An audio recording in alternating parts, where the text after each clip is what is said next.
Hello guys. स्वागत है आप सभी का मेरे चैनल स्पेशल एजुकेशन नीड्स में।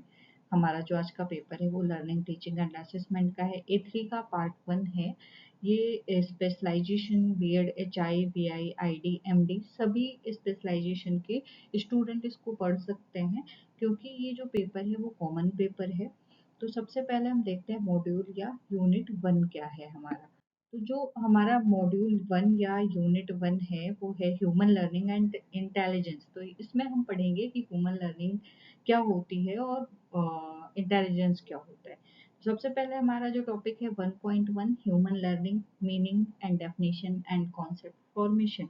ह्यूमन लर्निंग यानी कि मानव अधिगम, उसका अर्थ पढ़ना है, उसकी परिभाषा पढ़नी है और कॉन्सेप्ट फॉर्मेशन क्या होता है वो पढ़ना है। तो सबसे पहले हम अगर यहाँ पर मीनिंग की बात करें, मीनिंग ऑफ ह्यूमन लर्निंग की, तो मीनिंग जो है वो होती है, जो लर्निंग होती है यानी कि हम कहीं ना कहीं से कुछ ना कुछ सीखते रहते हैं। तो जो मानव अधिगम है उसका तात्पर्य क्या है, उस प्रक्रिया से है जिसके माध्यम से व्यक्ति क्या करते हैं, जो भी हमारे पास एक्सपीरियंस आते हैं, जो भी हम प्रैक्टिस करते हैं, अध्ययन करते हैं, आसपास वातावरण से सीखते हैं, जो हमें नई जानकारियां मिलती हैं, उसके तहत जो हमें कौशल प्राप्त होता है, उससे हमारे बिहेवियर में चेंज होता है, वो लर्निंग कहलाती है। ठीक है। जैसे फॉर एग्जांपल जब तक आप डिसेबिलिटी के बारे में नहीं जानते थे, तब तक आपको लगता था कि जो डिसेबल्ड बच्चे हैं वो कुछ नहीं कर सकते हैं, उनके लिए एजुकेशन नहीं है। लेकिन जैसे जैसे आप उनके बारे में आपने जाना, आपको एक्सपीरियंस हुआ, आपको लगा कि ये आगे बढ़ सकते हैं, ये कुछ कर सकते हैं, तो ये चीजें आपको समझ में आ गई। तो वही लर्निंग होती है जिससे हमारे बिहेवियर में चेंज होता है। डेफिनेशन के बारे में अगर हम पढ़ें तो इसमें दो डेफिनेशन दी है, बाकी आप बुक्स या दो इनफ है आपके लिए। और डिटेल में पढ़ना है तो इसकी वीडियो मेरे यूट्यूब चैनल पे पड़ी हुई है, तो आप ह्यूमन लर्निंग पढ़ सकते हैं। तो बीएफ स्किनर के अनुसार हम देखते हैं, अधिगम वो प्रक्रिया है जिसके द्वारा व्यवहार में परिवर्तन होता है, जो अभ्यास या अनुभव का परिणाम होता है। जैसे मैंने इससे पहले भी आपसे जब मीनिंग बताई तो मैंने बताया कि बिहेवियर में चेंज होता है। तो इन्होंने क्या बोला कि अधिगम एक ऐसी प्रोसेस है जिसमें क्या होता है, जिसके द्वारा बिहेवियर में परिवर्तन होता है। जैसे फॉर एग्जांपल एक छोटा बच्चा होता है, वो आग की तरफ जाए और हम उसको मना करते हैं, लेकिन वो जाता रहता है, जाता रहता है।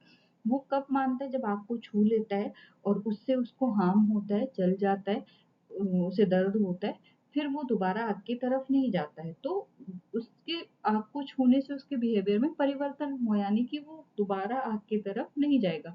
तो जो अभ्यास या अनुभव का परिणाम होता है वो अधिगम कहलाता है। ठीक है। नेक्स्ट डेफिनेशन है क्रो एंड क्रो के अनुसार, अधिगम वो प्रक्रिया है जिसके माध्यम से व्यक्ति अनुभव के आधार पर अपने व्यवहार में अपेक्षित परिवर्तन लाता है। ठीक है। क्रो एंड क्रो के अनुसार लर्निंग क्या है, अधिगम, इन्होंने यानी लर्निंग को ऐसी प्रक्रिया बताई है जिसके माध्यम से क्या होता है, हमें जो एक्सपीरियंस मिलता है या हमारे बिहेवियर में एक अपेक्षित परिवर्तन होता है। ठीक है, वो अधिगम कहलाता है। आगे बढ़ते हैं। कॉन्सेप्ट फॉर्मेशन क्या होता है, जिसको संकल्पना निर्माण या अवधारणा निर्माण भी बोलते हैं। तो कॉन्सेप्ट फॉर्मेशन जो हमारा होता है, अधिगम एक मानसिक प्रक्रिया है जिसके माध्यम से व्यक्ति अब विभिन्न वस्तुओं, घटनाओं या विचारों के समान गुणों की पहचान कर उन्हें एक वर्ग या समूह में व्यवस्थित करता है। ठीक है। मतलब जो भी हम सीखते हैं, कोई वस्तु है, घटना है या विचार है, उनको एक समूह में व्यवस्थित करते हैं, वो कॉन्सेप्ट फॉर्मेशन कहलाता है। ये एक जटिल प्रक्रिया होती है जिसमें जानकारी को समझने और उसको कैटेगराइज करने में सहायता मिलती है। ठीक है। जैसे फॉर एग्जांपल अगर हम बात करें कुत्ता, बिल्ली, शेर, तो ये समझने में जैसे हमें ये दिखता है कि उनके 4 पैर हैं, कोई हमें पहचान कर रहा है फॉर एग्जांपल बिल्ली को देख के कि उसके 4 पैर होते हैं, एक सर होता है, ऐसी चीज़ें। लेकिन जब हम दूसरे एनिमल को देखते हैं तो हमें लगता है कि ये बिल्ली है, एक छोटा बच्चा है फॉर एग्जांपल, तो उसे लगता है कि वो बिल्ली है। लेकिन जब वो उनके गुणों के बारे में, उनकी विशेषता के बारे में जब वो अनुभव करता है, तब उसे लगता है कि ये अलग है। तो यही कॉन्सेप्ट फॉर्मेशन कहलाता है। नेक्स्ट हम देखें तो प्रोसेस ऑफ कॉन्सेप्ट फॉर्मेशन। तो पहला है अवलोकन, यानी कि हम जो कुछ भी अपने आसपास देखते हैं घटना को ध्यानपूर्वक उसका निरीक्षण करते हैं, उससे हमारी कॉन्सेप्ट फॉर्मेशन बनती है। नेक्स्ट है समानताओं की पहचान, आइडेंटिफिकेशन ऑफ सिमिलैरिटीज, जिसमें वस्तुओं में कुछ समान लक्षण पहचानते हैं। नेक्स्ट है क्लासिफिकेशन, समान वस्तुओं की मतलब जो भी समान वस्तुएं होती हैं, अगर हम उनको क्लासिफाई करते हैं तो भी कॉन्सेप्ट फॉर्मेशन होता है। नेक्स्ट है लेबलिंग, नामकरण, उसे समूह को एक नाम देना, जैसे कोई, जैसे हम ट्रांसपोर्ट उनको जानते हैं, ठीक है, कोई फ्रूट्स है, जितने भी फ्रूट्स हैं एक कैटेगरी में, जितने भी एनिमल हैं उनकी कैटेगरी अलग अलग हमने एक लेबलिंग कर रखी है, तो हमें उससे पहचान में आ जाता है। नेक्स्ट है सिद्धांत या नियम बनाना, कोई रूल बना लेते हैं, समझना कि किन लक्षणों के आधार पर वो समूह बना है। तो ये प्रोसेस ऑफ कॉन्सेप्ट फॉर्मेशन है, यानी कि कल्पना निर्माण की प्रक्रिया। संकल्पना भी कह सकते हैं, कल्पना भी कह सकते हैं, अवधारणा भी कह सकते हैं। तो आगे बढ़ते हैं। 1.2 जो है लर्निंग थ्योरीज बिहेवियरिज्म, स्किनर। अब इसमें काफ़ी हैं, लेकिन मैंने एक-एक करके दिया है आपकी यूनिट में। जैसे स्किनर है, उसके अलावा थॉर्नडाइक है, उसके अलावा जितनी भी थ्योरीज़ हैं वो सारी इसमें दी हुई हैं, लेकिन एक-एक करके दी हुई हैं। तो सबसे पहले हम ये देख लेते हैं कि व्यवहारवाद क्या है। यानी जो व्यवहारवाद है या बिहेवियरिज्म है, एक अधिगम सिद्धांत जो मानता है कि सीखना बाहरी व्यवहार, मतलब जो भी हम बाहर से कुछ ऑब्जर्व करते हैं उसके माध्यम से होता है सीखना, ना कि मानसिक प्रक्रियाओं के माध्यम से। उस सिद्धांत में ये माना जाता है कि व्यक्ति का व्यवहार उसके जो भी इन्वायरमेंटल स्टिमुलस होते हैं उसके रिस्पॉन्स के बीच संबंध से प्रभावित होता है। तो इसमें पहली डेफिनेशन जो है वो है बीएफ स्किनर के अनुसार। तो देखते हैं बीएफ स्किनर का क्या योगदान है। इन्होंने बीएफ स्किनर ने जो थ्योरी दी उसका नाम क्या है, ऑपरेंट कंडीशनिंग थ्योरी, ठीक है। क्रिया प्रसूत का सिद्धांत, हिंदी में बोलते हैं क्रिया प्रसूत का सिद्धांत। तो मतलब इन्होंने जो अधिगम दिया, जो सिद्धांत दिया, वो व्यवहारवादी अधिगम का एक रूप है। ऑपरेंट कंडीशनिंग जो है, ये सिद्धांत ये बताता है कि कोई भी जो व्यवहार है उसका सकारात्मक परिणाम, अगर हम उसे रीइंफोर्समेंट देते हैं तो उसको दोबारा दोहराने की जो संभावना होती है वो बढ़ जाती है। आगे बढ़ते हैं। नेक्स्ट, अब हम देख लेते हैं कि स्किनर ने जो प्रयोग किया था वो किस पे किया था और वो प्रयोग क्या था। तो स्किनर ने एक स्किनर बॉक्स नामक, मतलब एक इंस्ट्रूमेंट लिया, एक उपकरण बनाया जिसमें एक चूहा रखा, और जैसे ही चूहा एक लीवर को दबाता है उसे भोजन मिलता है। चूहा सीख गया, मतलब वो बार बार उसमें प्रयास करने लगा, एक टाइम पे वो सीख गया कि लीवर दबाने से खाना मिलेगा। इसलिए वो जैसे ही चूहे को उसमें स्किनर बॉक्स में बंद किया जाता था वो लीवर दबाने की ओर बढ़ता था, ठीक है। तो इसमें इनके कुछ की कंपोनेंट्स हैं ऑपरेंट कंडीशनिंग की। पहला है सकारात्मक पुनर्बलन, यानी कि पॉजिटिव रीइंफोर्समेंट। अब पॉजिटिव रीइंफोर्समेंट जो है वो क्या होता है, जैसे जब हम कुछ अच्छा करते हैं और हमें रीइंफोर्समेंट मिलता है, कोई रिवॉर्ड मिलता है, तो हम क्या करते हैं, उस व्यवहार को दोहराते हैं। जैसे आपने बहुत अच्छे अंक लाए तो आपको पुरस्कार मिला, आप दोबारा फिर आप कोशिश करेंगे कि आप फिर से अच्छे अंक लाएं, क्योंकि आपको पता है कि उसके बदले आपको रिवॉर्ड मिलेगा। दूसरा है निगेटिव रीइंफोर्समेंट। निगेटिव रीइंफोर्समेंट जो है वो उससे क्या होता है, अगर नकारात्मक चीज हटा ली जाती है जिससे व्यवहार बढ़ता है। जैसे आप होमवर्क करते हैं, इसलिए करते हैं क्योंकि आपको डांट से बचना है, आपको टीचर्स कोई काम देते हैं तो आप उसको इसलिए करते हैं ताकि आपको डांट नहीं पड़े, तो ये निगेटिव रेनफोर्समेंट। नेक्स्ट है दंड, पनिशमेंट, जब किसी व्यवहार के कारण नकारात्मक परिणाम मिलते हैं जिससे वो व्यवहार कम हो जाता है, ठीक है। अगर एक चीज होती है, जैसे आपको पनिशमेंट मिलती रहे, तो आप क्या करते हैं, धीरे धीरे उसका हमेशा एक चीज होती है, निगेटिव इफेक्ट पड़ता है, क्योंकि आपको लगता है कि क्या होगा, ज़्यादा से ज़्यादा डाँट पड़ेगी, ज़्यादा से ज़्यादा मार खाएँगे, इससे ज़्यादा और क्या हो सकता है। तो ये चीज़ आप सोचते हैं, ठीक है। जैसे देर से आए तो आपको डाँट पड़ी, अब 1 दिन आए, 2 दिन आए, 3 दिन आए, रोज़-रोज़ आपके साथ वही होता है, तो आपको लगता है कि डाँट ही तो पड़ेगी। इससे क्या होता है, नकारात्मक परिणाम ज़्यादा मिलते हैं। विलोपन है नेक्स्ट, यानी कि एक्सटिंक्शन। जब किसी व्यवहार को कोई परिणाम नहीं मिलता है तो वो धीरे-धीरे बंद हो जाता है। जैसे बच्चा शरारत करता है लेकिन उस पर ध्यान नहीं दिया जाता है तो शरारत बंद कर देता है। जैसे आप रोज लेट आ रहे हैं और आपको कोई नहीं बोलता है, तो आप धीरे-धीरे आपको लगता है कि अपने बिहेवियर को चेंज करना चाहिए, ठीक है? तो ये इनका कुछ की कंपोनेंट था ऑपरेंट कंडीशनिंग का। आई होप आपको समझ में आ रहा हो। अगर नहीं समझ में आ रहा है तो आप मुझे कमेंट सेक्शन में बता सकते हैं कि आपको क्या चीज़ नहीं समझ में आई, और इनकी वीडियोस डिटेल में पड़ी है, तो अगर आपको देखना है तो वो आप देख सकते हैं। तो आगे बढ़ते हैं। नेक्स्ट थ्योरी जो है वो है थॉर्नडाइक की, यानी कि थॉर्नडाइक जो है इनका नाम एडवर्ड एल थॉर्नडाइक है। ये अमेरिकी मनोवैज्ञानिक हैं जिन्होंने क्या किया था, बिहेवियरिज्म और एक्सपेरिमेंटल साइकोलॉजी के क्षेत्र में कार्यों के लिए जाना जाता है इनको। इन्होंने अधिगम के कई प्रयोग किए, जैसे ट्रायल एंड एरर। सबसे ज़्यादा इनका जो फेमस है trial and error learning theory है, हिंदी में कहते हैं प्रयास एवं भूल का सिद्धांत। तो थॉर्नडाइक का हम इसमें ट्रायल एंड एरर थ्योरी देखेंगे। ट्रायल एंड एरर थ्योरी है जो ये बताता है कि कोई प्राणी या व्यक्ति अगर बार बार प्रयास करता है, चाहे भूल ही क्यों ना हो, तो एक टाइम ऐसा आता है जब वो अपने एग्जैक्ट चीज, मतलब जो भी उसका सही उत्तर या समाधान होता है उस तक पहुंच जाता है। धीरे धीरे गलत प्रयास छोड़ दिए जाते हैं, तो सही उत्तर सीख लेता है। जितना ज्यादा आप ट्राई करते हो किसी चीज के लिए, उतनी त्रुटियां आपकी कम होती हैं। तो चलते हैं हम थॉर्नडाइक के फेमस एक्सपेरिमेंट की तरफ, जिन्होंने मतलब थॉर्नडाइक ने किस पर प्रयोग किया था, बिल्ली पर किया था। बिल्ली को एक पिंजरे में, यानी कि उसका नाम पजल बॉक्स था, उसमें बंद किया था और पिंजरे के बाहर भोजन रख दिया था। बिल्ली ने कई त्रुटिपूर्ण प्रयास किए, उसने कई बार प्रयास किया, कभी पंजा मारा, कभी चिल्लाया, बार बार प्रयास किया। एक बार गलती से क्या हुआ, उसने लीवर दबाया और दरवाजा खुल गया। धीरे से उसने सीखा, मतलब धीरे धीरे उसने सीखा कि केवल लीवर दबाने से ही भोजन मिलेगा। इस तरीके से उसने त्रुटियां छोड़कर सही प्रतिक्रिया सीख ली। मतलब एक टाइम ऐसा आया कि उससे कोई गलती नहीं हुई और वो डायरेक्ट लीवर दबाते थे और उसे भोजन मिल जाता था।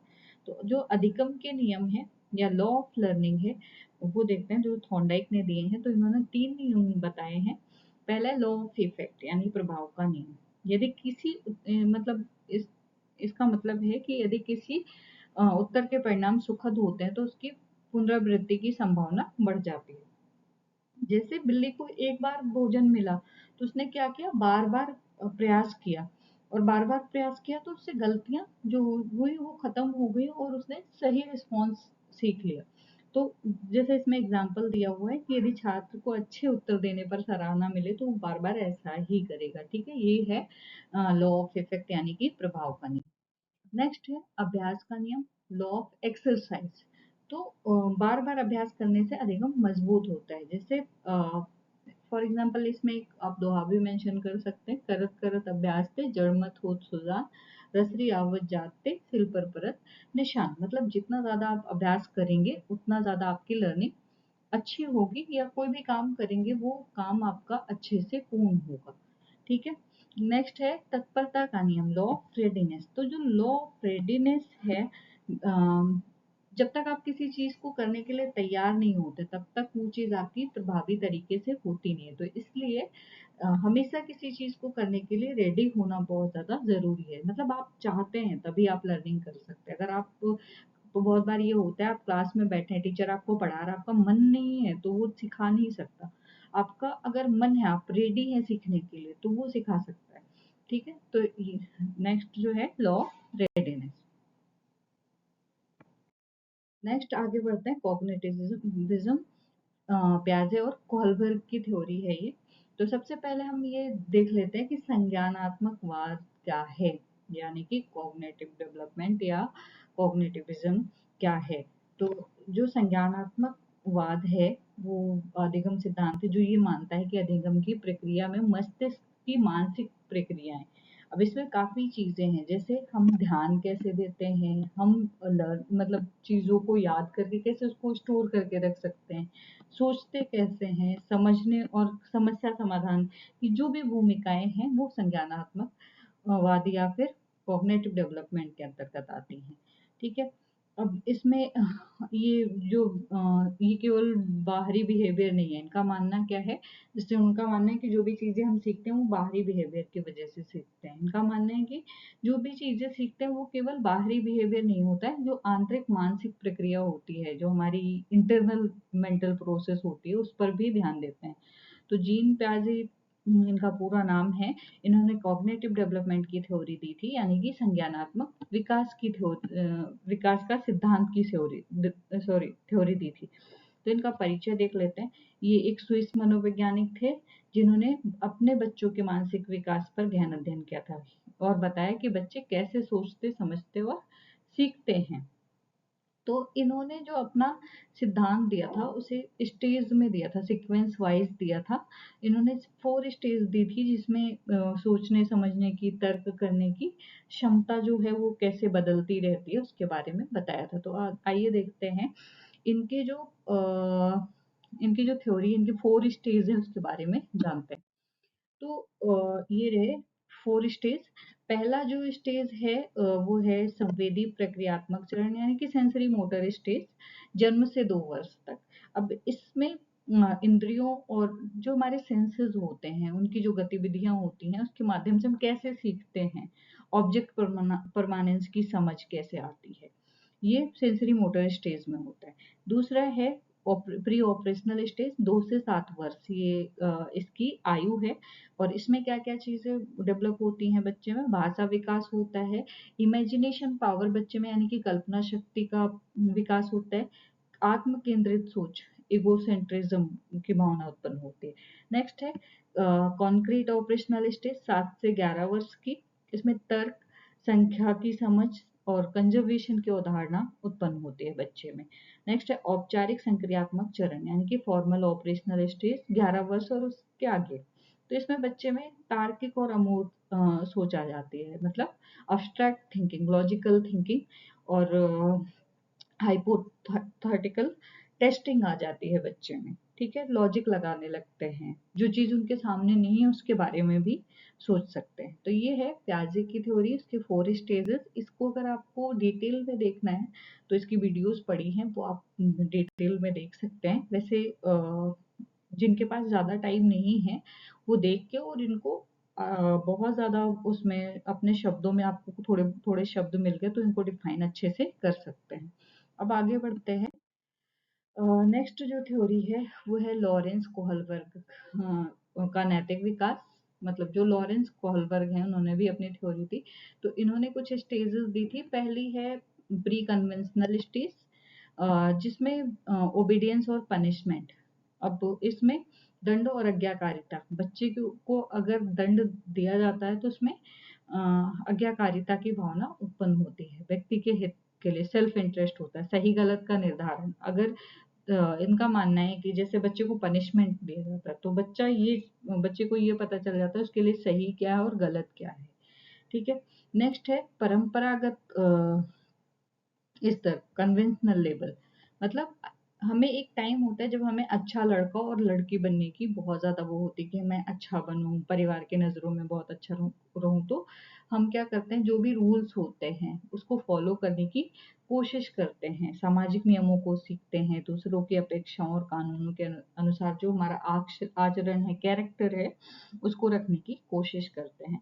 नेक्स्ट है पोस्ट कन्वेंशनल लेवल, उत्तर परंपरागत स्तर जिसको बोलते हैं। इसमें सामाजिक अनुबंधन होता है, सार्वभौमिक नैतिक सिद्धांत, मतलब जो भी नैतिक सिद्धांत होता है, गुड और बैड की भावना, वो सीखते हैं। नैतिक निर्णय, मतलब किस तरीके से हम मोरल डिसीजन ले सकते हैं व्यक्तिगत सिद्धांतों के अनुसार, स्वतंत्रता मानो के, उनके अधिकार क्या होते हैं, इन सब चीज़ों के बारे में सीखते हैं। तो 3 लेवल हैं। पहला है प्री कन्वेंशनल, यानी कि पूर्व परंपरागत स्तर। दूसरा है कन्वेंशनल लेवल, यानी कि परंपरागत स्तर। और तीसरा है उत्तर परंपरागत स्तर, यानी कि पोस्ट कन्वेंशनल लेवल। ये लॉरेंस कोहलबर्ग की थ्योरी है। इसकी भी वीडियो पड़ी है, फुल देखना है तो आप जाके यूट्यूब चैनल की प्लेलिस्ट में देख सकते हैं।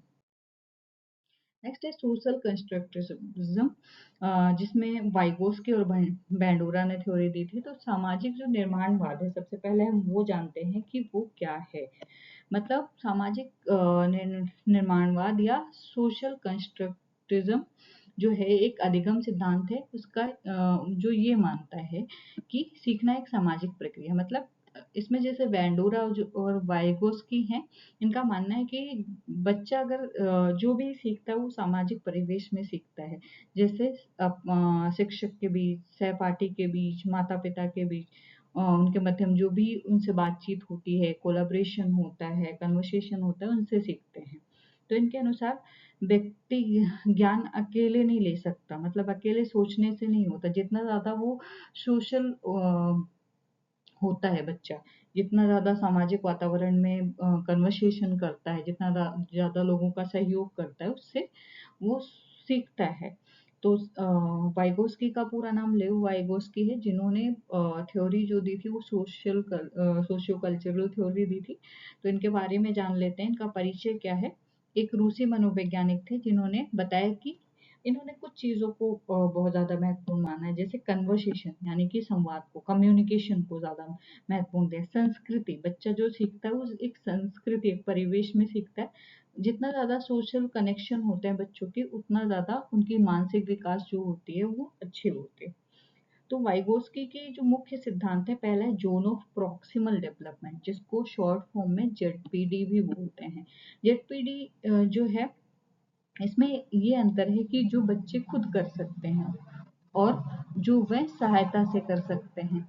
कुछ चीज़ें हैं जो बच्चे खुद करते हैं और कुछ चीज़ें हैं जो खुद नहीं कर सकते, उसमें लोगों की सहायता लेनी पड़ती है। शिक्षक या सहपाठी की मदद से बच्चा कठिन कार्य भी सीख लेता है। इनका मानना है कि अगर सपोर्ट मिल जाए तो बच्चा कुछ भी कर सकता है, अगर उसे कितना भी हार्ड वर्क दे दिया जाए तो वो कर सकता है। उदाहरण के लिए अगर हम उदाहरण की बात करें तो बच्चे को अगर हम एडिशन सिखा रहे हैं, जोड़ सिखा रहे हैं, तो वो अकेले नहीं जोड़ पाएगा, लेकिन अगर वो किसी टीचर की या किसी सहपाठी की मदद लेता है तो वो अकेले ना होके मतलब एक दूसरे के साथ मिलकर वो बहुत अच्छे से सीख सकता है। नेक्स्ट इन्होंने इसका फोल्डिंग की बात करी। इसका फोल्डिंग थोड़ा सा बताना चाहूंगी। जैसे हम घर बनाते हैं तो हम जब छत डलनी होती है तो हम क्या करते हैं, छत डालने के लिए एक सपोर्ट लगाते हैं, जिसको मचान या पाड़ बोलते हैं। ठीक है।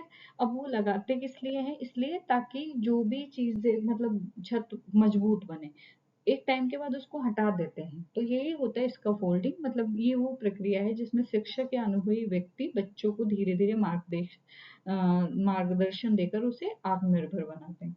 मतलब बच्चे को सहायता देते हैं। जब बच्चा सीखने लगता है या सीखता है, धीरे धीरे सहायता कम कर दी जाती है। ठीक है। तीसरा, इन्होंने भाषा का महत्व बताया।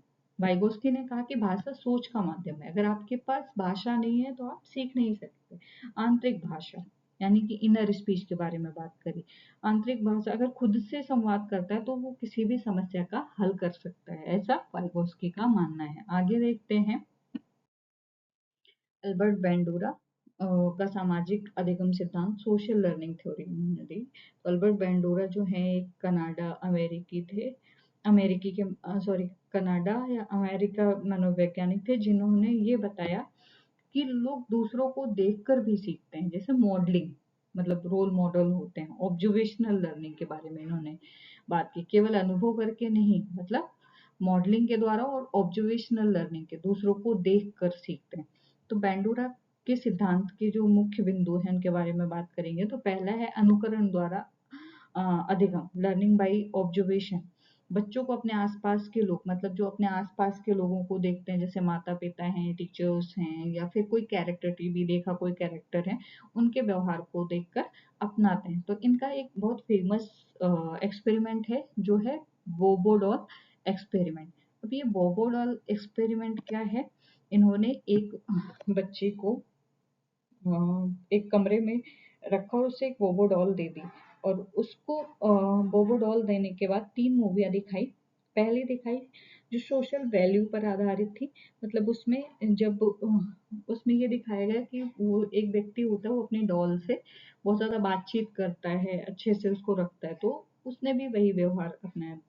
दूसरी जो थी वो प्रेम पर आधारित थी, उसमें बच्चे बोबो डॉल को वो पुचकारता, तो वैसा वो भी करती है, वो बच्चा भी बोबो डॉल को पुचकारता है। और तीसरा जो था एक्सपेरिमेंट वो वायलेंट पर आधारित था। अब वायलेंट वाला जो एक्सपेरिमेंट था उसमें क्या हुआ, जैसे ही उसने देखा कि वो उसको अपनी डॉल को मार रहा है तो उस बच्चे ने भी क्या किया, उसके साथ वही आक्रामक व्यवहार दिखाया। तो इसका मतलब क्या है कि बच्चे जो भी देखते हैं, जो भी ऑब्जर्वेशन होता है, जैसे हम मम्मी पापा को देखते हैं, वो जैसा होता है हम वैसा बनने की कोशिश करते हैं, ठीक है। तो वही देखकर हम सीखते हैं। इनके जो की कंपोनेंट है, पहला है अटेंशन। अटेंशन व्यक्ति किस पर ध्यान देता है, जिस पर ध्यान देते हैं हम उसके जैसे बनते हैं। प्रतिधारण, रिटेंशन, देखा गया व्यवहार याद रखते हैं, जो भी व्यवहार हम देखते हैं उसको याद रखते हैं। रिप्रोडक्शन जो है सीखा हुआ व्यवहार, दोहराना, जो भी बिहेवियर हम सीखते हैं वही दोहराते हैं। जैसे हमने बचपन में चीजें सीखी, किस तरीके से हमें कपड़े पहनने, किस तरीके से अपनी डेली रूटीन करनी है, हम उसी तरीके से सुबह उठते हैं, फ्रेश होते जाते हैं, फिर ब्रश करते हैं, फिर चाय पीते हैं। ये इस तरीके से हमने क्या किया, जो सीखा हुआ व्यवहार है वही हम दोहरा रहे हैं। और इसमें लास्ट है मोटिवेशन, यानी कि अगर हम कोई ऐसा बिहेवियर करते हैं जिससे हमें रिवॉर्ड मिलता है तो उसे अपनाने की संभावना अधिक होती है। जैसे किसी ने बोला आप बहुत अच्छे हो, बहुत अच्छा करो, तो हम सोचते हैं कि हम और अच्छे बने। तो ये होता है मोटिवेशन। नेक्स्ट है 1.3 इंटेलिजेंस, कॉन्सेप्ट एंड डेफिनेशन, जिसमें आपको थ्योरीज पढ़नी है। इसमें कई थ्योरीज है, टू फैक्टर थ्योरी है, मल्टी फैक्टर थ्योरी और ट्रियार्किक थ्योरी है। तो सबसे पहले हम इसकी कॉन्सेप्ट एंड डेफिनेशन के बारे में जानते हैं। इंटेलिजेंस जो है एक ऐसी मानसिक क्षमता है जो हमारी मेंटल कैपेसिटी है, जिससे हम लर्न कर सकते हैं, जिससे हम सोच समझ सकते हैं, लॉजिक लगा सकते हैं।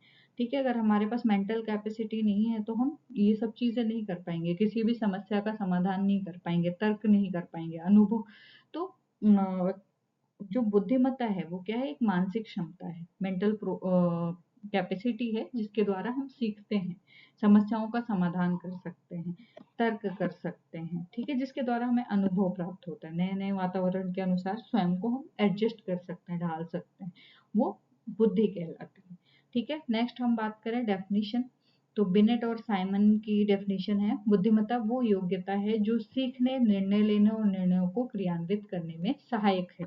मतलब एक ऐसी एबिलिटी है इंटेलिजेंस, जिससे हम सीख सकते हैं, कोई भी डिसीजन ले सकते हैं, हमारे लिए क्या सही है क्या गलत है, ठीक है, और उसको लागू करने के लिए सहायक होती है।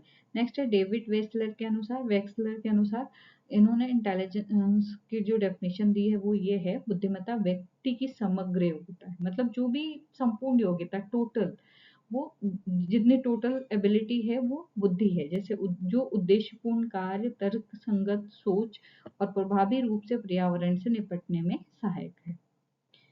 आगे देखते हैं अब यहाँ पर टू फैक्टर थ्योरी। तो टू फैक्टर थ्योरी जो है वो स्पेयरमैन ने दी थी। इनके अनुसार इन्होंने बुद्धि के दो कारक बताए थे, पहला जी फैक्टर और दूसरा एस फैक्टर। जी फैक्टर होता है सामान्य कारक जो सभी में होता है, सब में अलग अलग होता है। और एस फैक्टर जो होता है किसी विशेष कार्य के लिए आवश्यक, मतलब ये एस फैक्टर किसी किसी में होता है। और जैसे क्रिएटिविटी होती है, कुछ अलग करने की क्षमता, ये अलग करने की क्षमता अलग अलग होती है। तो सबसे पहले जी फैक्टर देख लेते हैं, सभी मानसिक कार्यों में सामान्य रूप से उपयोग होने वाली बुद्धि। अब एक नॉर्मल व्यक्ति है, जैसे अपनी लाइफ स्टाइल या दिनचर्या करता है वैसे सभी लगभग अपनी चीजें करते हैं। एस फैक्टर जो होता है किसी विशेष कार्य के लिए आवश्यक विशेष योग्यता। तो इसमें जैसे किसी की आवाज़ बहुत अच्छी है और कोई डांस अच्छा करता है, नहीं अच्छा करता तो इसमें ट्रेनिंग के थ्रू कर सकता है, ठीक है, ट्रेनिंग ले सकता है। तो ये जी फैक्टर और एस फैक्टर थ्योरी दो हो गए, तो इसको टू फैक्टर थ्योरी बोलते हैं। इसको चार्ल्स स्पेयरमैन ने दिया था। उदाहरण जैसे गणित हल करने में जी फैक्टर और गणितीय एस फैक्टर दोनों लगेगा, ठीक है। नेक्स्ट हम बात करें मल्टी फैक्टर थ्योरी को, एल एल थ्रस्टन ने दिया था। इन्होंने कहा है कि बुद्धिमत्ता कोई एकल गुण नहीं है, ऐसे बहुत सारे मल्टीपल थ्योरीज हैं और भी हैं, उनके बारे में भी लिख सकते हैं। तो इन्होंने बोले कि बुद्धिमत्ता जो है वो एकल गुण नहीं है, व्यक्ति कई स्वतंत्र मानसिक शक्तियों का समूह, मतलब इसमें बहुत सारी कैपेसिटीज होती हैं, बहुत सारी क्षमताएं होती हैं जिसका समूह होता है। तो इसके साथ इन्होंने प्राइमरी मेंटल एबिलिटीज बताई हैं। पहला है न्यूमेरिकल एबिलिटी, जिसके मतलब न्यूमेरिकल एबिलिटी जो है वो होती है शब्द ज्ञान। इसमें वर्बल कॉम्प्रिहेंशन, बात करने में बहुत अच्छे होते हैं, मेमोरी पावर अच्छी होती है, रीजनिंग अच्छी कर लेते हैं, परसेप्चुअल स्पीड, लोगों को समझने और गति करने की स्पीड अच्छी होती है, स्थानिक स्पैशियल विजुअलाइजेशन अच्छा होता है, शब्द प्रवाह अच्छा होता है। नेक्स्ट है ट्रियार्किक थ्योरी, जो रॉबर्ट स्टैनबर्ग ने दिया था। इन्होंने इंटेलिजेंस को 3 भागों में विभाजित किया, इसलिए ट्रियार्किक थ्योरी बोलते हैं इसको। तो पहला इन्होंने दिया एनालिटिकल इंटेलिजेंस, मतलब इनका मानना है कि एनालिटिकल इंटेलिजेंस जो होता है उसमें तर्क, विश्लेषण और समस्या समाधान करने की क्षमता होती है। दूसरा है क्रिएटिव इंटेलिजेंस, जिसमें नए विचार उत्पन्न करना और कुछ नया करना शामिल होता है। नेक्स्ट है प्रैक्टिकल इंटेलिजेंस। प्रैक्टिकल इंटेलिजेंस जैसे दैनिक दिनचर्या की जो भी समस्याएं होती हैं उससे निपटना शामिल होता है। ठीक है, कुछ एक्सपेरिमेंट करना शामिल होता है। आगे बढ़ते हैं। नेक्स्ट टॉपिक है creativity, concept, definition and characteristic. तो जो क्रिएटिविटी होती है वो क्या होती है, यानी कि सृजनात्मकता की अवधारणा क्या है उसके बारे में जानेंगे। कुछ नया करना, मतलब कुछ अलग करने की क्षमता जो होती है वो क्रिएटिविटी कहलाती है। ये कई मतलब एक जगह सीमित नहीं है कि किसी एक चीज में कोई अलग तरीके से समाधान करता है। ठीक है, बल्कि चाहे वो साइंस हो, एजुकेशन हो, राइटिंग हो, दैनिक जीवन के कोई काम हो, सब में शामिल होता है। तो हम सृजनात्मकता की परिभाषा देख लेते हैं, यानी कि डेफिनेशन देख लेते हैं। तो जेपी गिलफोर्ड की डेफिनेशन जो है, सृजनात्मकता जो एक प्रकार का वैचारिक प्रवाहशीलता है, डाइवर्जेंट थिंकिंग है। इसमें क्या होता है, अनेक उत्तरों की कल्पना करता है। जैसे हमने किसी से सवाल पूछा, किसी कोई एक होता है अगर जी फैक्टर, मतलब जिसमें नॉर्मल तरीके से एक जवाब दिया, किसी कोई ऐसा होता है जिसके पास अलग अलग विचार होते हैं, वो क्या होता है, क्रिएटिव होता है। नेक्स्ट देखें टोरेंस के अनुसार। टोरेंस ने जो डेफिनेशन दी है वो ये है, सृजनात्मकता नई समस्याओं की पहचान करने और असामान्य उत्तर देने की मानसिक प्रक्रिया है। मतलब जो भी नई समस्याएं उसको पहचान जाए और उसका अलग तरीके से उत्तर दे, ऐसी मानसिक प्रक्रिया जो होती है वो क्या कहलाती है, सृजनात्मकता कहलाती है या क्रिएटिविटी कहलाती है। नेक्स्ट हम इसकी कैरेक्टरिस्टिक देखें तो इसकी जो विशेषता है, इसमें ओरिजिनलिटी होती है। ओरिजिनलिटी का मतलब ये मतलब इसमें कोई मिलावट नहीं होती है, नए अनोखे विचार प्रस्तुत करना इसका मतलब। फ्लुएंसी होती है, कम समय में बहुत सारे थॉट उत्पन्न कर सकते हैं। फ्लेक्सिबिलिटी होती है, जैसे सिर्फ एक चीज नहीं, विभिन्न तरीके अपना सकते हैं सोचने के। इलेबोरेशन होते हैं, जो थॉट प्रोसेस होती है वो बहुत ज्यादा उसको विस्तार से प्रस्तुत कर सकते हैं। सेंसिटिविटी होती है, समस्याओं को जल्दी पहचानना, मतलब जो भी समस्याएं होती हैं उनको जल्दी से पहचान सकते हैं।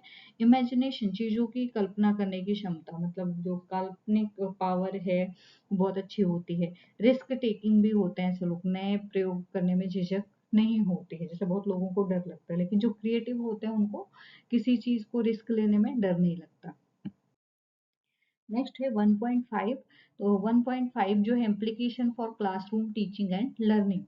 तो पहला है इसकी अगर हम इम्प्लीकेशन देखें तो अधिगम केंद्रित, विद्यार्थी की जो भूमिका है लर्निंग के लिए वो क्या होनी चाहिए, एक्टिव होनी चाहिए। अगर एक्टिव नहीं है तो बच्चा सीख नहीं सकता।